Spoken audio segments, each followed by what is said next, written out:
விருதுநகர் அருகே பட்டாசு ஆலையில் ஏற்பட்ட வெடி விபத்தில் உயிரிழந்தவர்களின் குடும்பத்தினருக்கு 10 லட்சம் ரூபாய் நிவாரணம் வழங்க வேண்டும் என முன்னாள் அமைச்சர் KT ராஜேந்திர பாலாஜி வலியுறுத்தியுள்ளார். விருதுநகர் அருகே கட்டனார்பட்டி கிராமத்தில் வனஜா பட்டாசு ஆலையில் ஏற்பட்ட வெடி விபத்தில் 24 பேர் உயிரிழந்தனர். மேலும் 6 பேர் பலத்த காயமடைந்து விருதுநகர் அரசு மருத்துவக் கல்லூரி மருத்துவமனையில் சிகிச்சை பெற்று வருகின்றனர். இந்நிலையில் முன்னாள் அமைச்சர் KT ராஜேந்திர பாலாஜி சிகிச்சை பெற்று வரும் நபர்களை நேரில் சந்தித்து ஆறுதல் தெரிவித்தார்.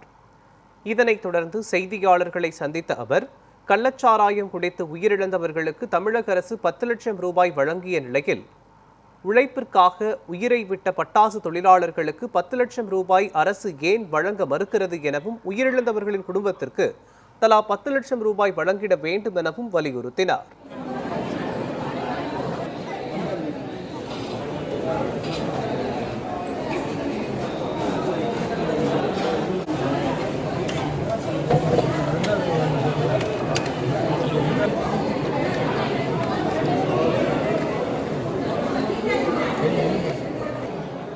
எங்களுடைய கோரிக்கை இது இப்போ சாராயம் குடிச்சு இறந்தவங்க கூட 10 லட்சம் கொடுத்துருக்காங்க. இது உழைக்க போனவங்க, பட்டாசுக்கு தொழில் செய்ய போனவங்க இறந்துருக்காங்க.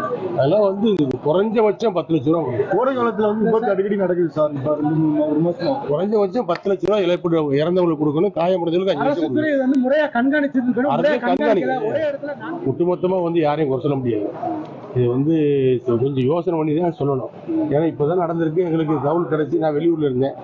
இப்போ பார்க்க வந்திருக்கேன், பார்த்துருக்கேன். இதை கொஞ்சம் விசாரிச்சு தான் நாங்கள் சம்மந்தப்பட்ட ஆட்சித்தலைவர்கிட்ட காவல்துறை அதிகாரிகிட்ட பேச முடியும். இனிமேல் இது போன்ற சம்பவங்கள் இப்போ 22 பேருங்கிறது மிகப்பெரிய இப்போக்குள்ள ஏற்படாத ஒரு விபத்து.